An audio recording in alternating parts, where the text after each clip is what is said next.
August 2012, Shorthand English Senior Grade. Get ready for the dictation. 10 seconds, 5 seconds, start. Mr. Speaker, sir, I move the motion of thanks to the Governor for his address to the legislature. Mention has been made in the address about cyclone and famine in some districts. In this connection, I would like to point out that for many years we have had famines and cyclones in some part of the country. So far as our state is concerned, we have had famine either on account of little rain or sometimes too much of it.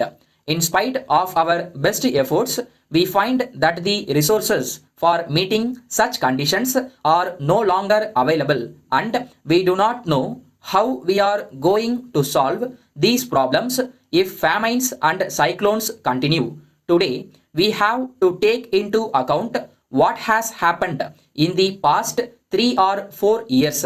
Though the government have done much, it has always been felt to be very little. But I think with the experience that the government have in the past, it should be possible for them to go into the question of famine and the possible help that they have to render in future as quickly as possible. I wish to point out that some machinery should be constituted so that the conditions created by famines during the last 4 or 5 years may be studied, and it may be decided as to what can be done to give relief to the people as early as possible. I turn to the problem of agriculture. In our country, we should give the greatest attention to agriculture.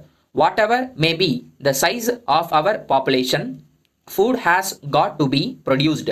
So far as our state is concerned, we have to intensify agricultural operations so that we may be able to grow much more than what we are doing now. If we adopt scientific methods of agriculture and use better manure, I think that it will be possible to increase production. It will be good if production committees are formed in every village. They may see how best we can improve agriculture. The government may help them to promote the sale of improved seeds and better manure. If the government interference is reduced and the people are helped to help themselves, it will create the necessary enthusiasm for development.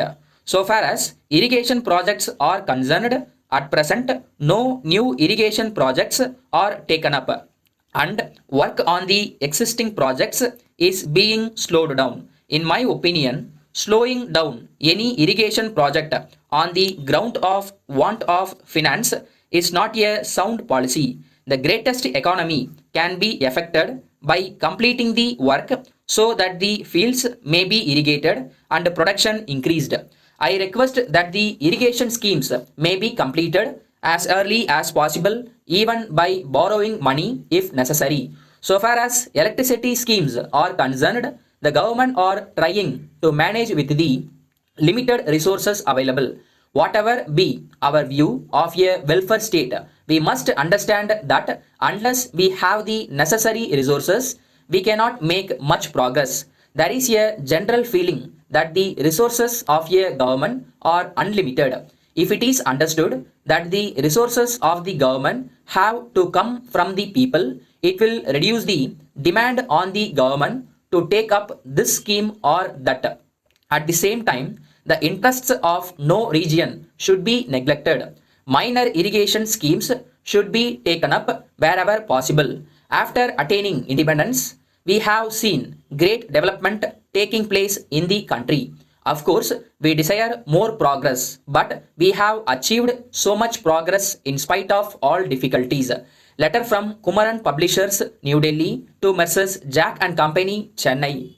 Dear sirs, it will be a great thing if you can save a lot by reducing your office expenses.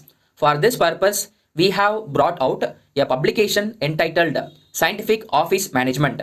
It will tell you how you can avoid waste in office expenses. We may tell you that the book is the result of a long research made by the author for many years. He is now really regarded as an authority on office management. We are glad to tell you that the book is an unique one of its kind. In the first instance, it was published as a textbook for schools and colleges, but as there was great demand, it has now been revised so as to meet the requirements of office managers. It deals with the problems of office management and gives sound advice on how to meet them. It has not left out anything which should be said, and at the same time, nothing has been said which is useless for the purpose.